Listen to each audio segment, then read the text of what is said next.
Many of you have said that you want to learn how to think more clearly. You've also said that you want to learn about framework thinking. Well, the two areas actually intertwine. So in today's video, I'm going to give you an introduction to framework thinking so you can learn how to get clarity of thought, which will enable you to quickly navigate through complex problems and to make better decisions at work. This video is packed full of high-level knowledge, so I suggest that you get out a notepad and a pen or open up Obsidian or your favorite note-taking app so you can write down all of the information that I'm going to share with you. Now let's get started. On a basic level, framework thinking is an approach that allows you to organize information into a coherent structure so that you can access the information that you need and so you can connect ideas quickly. I want you to imagine a tree with its trunk and branches. This is the main structure that holds that tree up. Framework thinking is exactly this. It's the structure in your mind that holds all of your thoughts and your knowledge together and also connects it together as well. Now, going a little bit deeper, the power of framework thinking happens when you populate your framework or your thinking structure with mental models. Mental models are individual frameworks or approaches that focus on a specific topic or help you solve a specific problem. Going back to our analogy about the tree, mental models would be the individual leaves on the tree or the very small branches that are in the tree.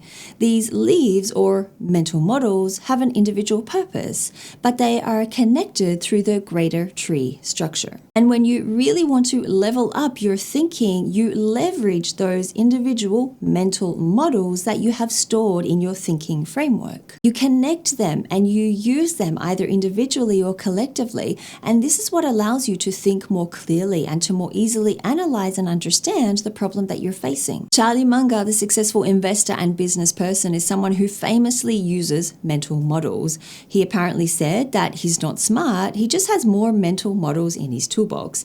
He apparently has 80 plus mental models that he uses. And big consulting firms are known to use mental models as well, which form part of their competitive advantage. Now, surprisingly, these mental models are available publicly online. So I've included a link in the description below where you can go and check them out. And later on in this video, I will be talking about a few of them in more detail. But first, I think it's really important to look at why framework thinking and why mental models are important for leaders. So the biggest advantage is that they help you bring clarity to situations. So instead of operating in chaos and disorganized thoughts with information coming at you from all different directions, when you use the right mental models, it helps you to focus your thinking and to focus your questions on the areas that matter. And not only your focus, but also the focus of the people in your team, which is super helpful when you're trying to solve a problem or when you're trying to think critically about something. So here, mental models will help to align your thinking and to focus your thinking and prevent you from being distracted, which in turn helps you solve the problem faster and more effectively. And you as a framework thinker, you become known as the person who helped achieve all of this, which helps to win you points with your peers, with your boss, and also with other hiring organizations. The benefits in a way compound on one another, and if you are smart about how you manage this, you can absolutely leverage it to boost your executive presence and also your career potential. I will be talking about how you can do that later on in this video. Now let's look at some common mental models, and you might be surprised that you're already familiar with some of them. The SWOT analysis is one mental model where you look at the strengths, the weaknesses, opportunities, and threats of an idea or a business opportunity. The 4 Ps, which marketing students would be familiar with, this is where you look at the product, the price, the place, and the promotion to help you develop your marketing strategies. The law of supply and demand, which is an economic model of price determination in the market. Opportunity cost, which is the potential benefit that a person or a business gives up when they choose one option over another. And the null hypothesis, which is where you shouldn't make a decision until you have all of the available information. So these 5 examples are all mental models, and like I said, you've probably heard of some of them before.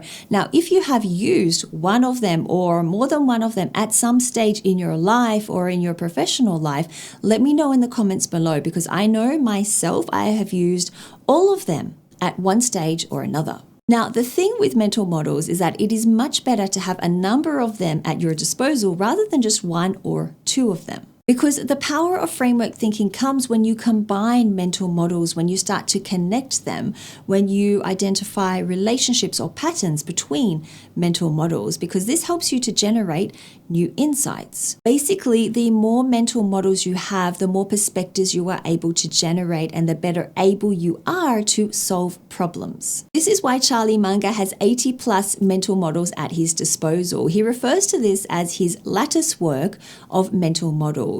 You can think of it as a framework of mental models, and one could wonder whether this has contributed to his success in business. I think at this point in the video, we need to bring in an example. It's been pretty abstract so far, learning about framework thinking and mental models. So I want to link it back to your purpose, which is to improve your leadership capability. I've already said that framework thinking can help you get clarity of thought. It can help you make better decisions. It can help you solve problems faster. So let's look at a common issue that leaders face pretty much every day, which is how to prioritize your to-do list. For this, I'm going to use the mental model, the Eisenhower matrix, which is a task management tool that will help you prioritize your tasks based on urgency and importance. The idea of the Eisenhower matrix first came about by Dwight D. Matrix, the 34th President of the United States, but it was further developed by Stephen Convoy, the author of 7 Habits of Highly Effective People, which is a fantastic book, by the way, if you have not read it. There are 4 quadrants to the Eisenhower matrix based on whether the task you're looking at is urgent,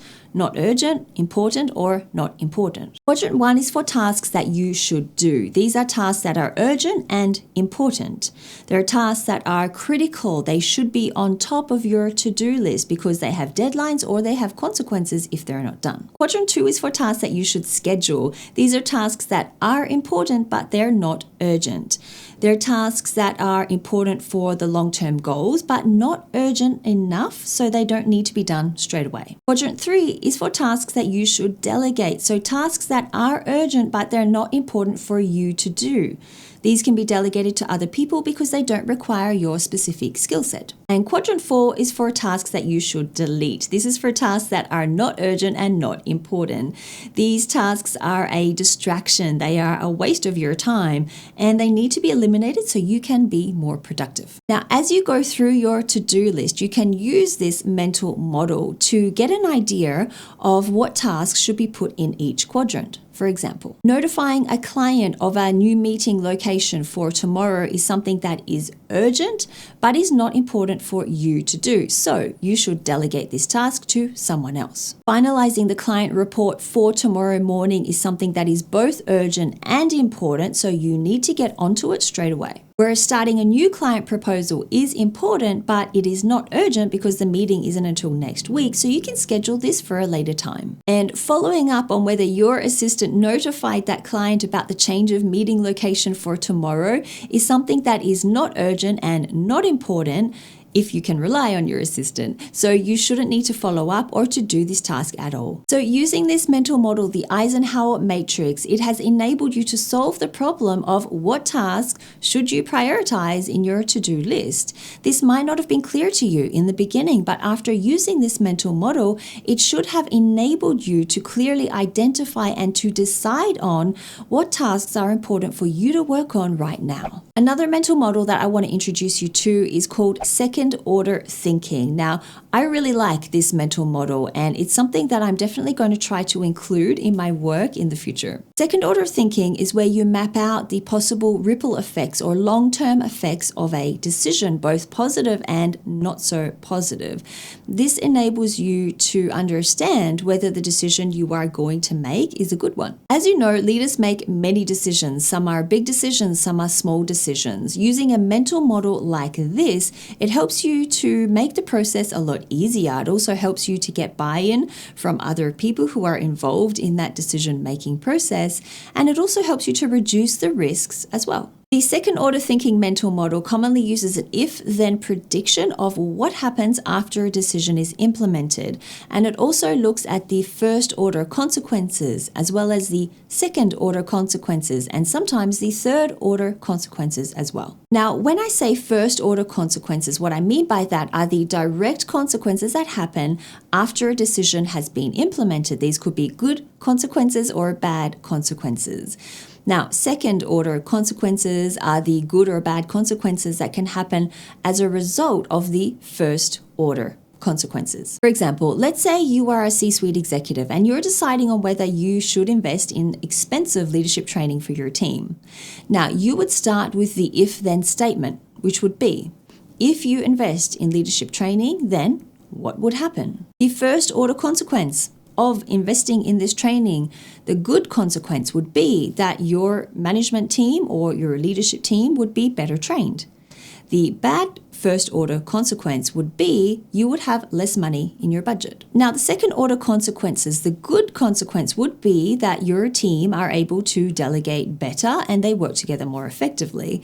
The bad consequence would be that because you have less money in your budget, you are not able to take your staff on their yearly team training weekend. For the third order consequences, the good consequence would be that because your team are more productive, they can earn more revenue, which you can then reinvest back into the company. The bad consequence would be because you can't take your staff on their yearly team training weekend, they're unhappy and they leave for another company. From this point, your job as a leader is to look at this map that you've created, to look at all the consequences that you have identified, and to then decide whether you should be investing in this expensive leadership training for your team or not. So can you see how using this mental model allows you to think deeper? It allows you to think beyond what you normally would and identify consequences that you probably would have never thought of. Essentially, it allows you to get clarity on the decision that you are trying to make. Basically, what you're doing with this second order thinking mental model is that you're anticipating the long-term consequences of that decision. In simple terms, you are thinking things through, which can be exhausting. It can be scary. It can be demotivating sometimes as well, because you don't really know whether any of these consequences are going to happen. It also takes time and it takes energy to think through all of these possible consequences that could happen from that decision. Not many people are prepared to do this, and that's why they tend to stay in first order thinking only. But in order for you to make the best decision, a smart leader would look at all of the possible consequences before making that decision. And not looking at the second or at the third order consequences is often the cause of a lot of painful and bad decisions in business. So we have looked at what is framework thinking, the benefits of it, and common mental models that you can use in your mental framework, as well as examples that you can draw from. I want to take this one step further because the power of framework thinking comes not only when you use it in your job, like what we've spoken about so far in this video, but also when you share it with other people in a visible way. Let's say you're in a meeting with other people at work and the group is trying to decide whether to invest in expensive leadership training for your team. So the same example we talked about before. Now, because you are familiar with the mental model of second order thinking, you realize in the meeting that this could help all of you to make a better and to make the right decision. So you mentioned to your team that you've come across this framework. You don't even have to describe it as a framework, actually. You can even describe it as a series of steps or an activity that you can all perform. But you mentioned that you are aware of this activity and that you think if you all use it, it will help you come to a better decision. So you share the framework with the people in your team. You go through all of the steps for second order thinking. You get everyone's input. You get everybody asking questions. Everybody is discussing the consequences of this decision, the variety of consequences that could happen.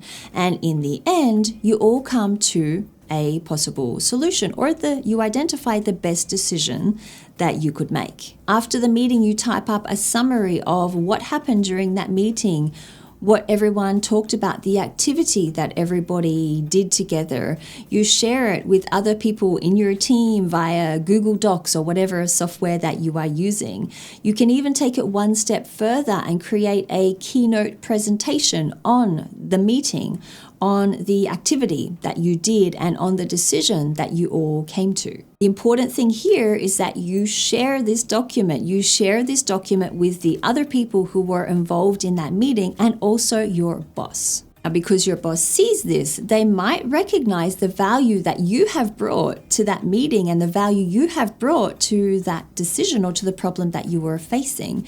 And they will probably identify that you have a unique ability to get clarity in complex problems. Your boss might want to share this document that you have created with their peers, with other executives in the company. They may even invite you to conduct a lunch and learn so that you can teach it to other departments or to other groups in the company as well. Eventually, this activity or this mental model could become a commonly used decision-making tool for the entire company. And just like that, by bringing in this mental model into your meeting, to share it with your team, to share it with your boss, you become known as a thought leader in your team and also in your company too, and as someone who has exceptional leadership potential. Because at the end of the day, these are the skills that executives will be looking for in future leaders. They'll be looking for people who have the ability to think outside the box, the ability to bring clarity to complex situations, and the ability to communicate all of this in a simple way so that everybody can understand. If you want to start learning about mental models, if you want to start researching them and gathering information about all the different mental models that there are for your own framework thinking, then I highly recommend that you develop a structured approach to your note taking and to your researching here. And I recommend this video up here because in here I share my system that I use for highlighting and for note taking, which has been instrumental to my knowledge building. Thank you so much for watching. If you are a new channel member, thank you for joining my channel membership. I am delighted to have you with us. And for the rest of you, thank you for watching this video. I will be back next week with another video.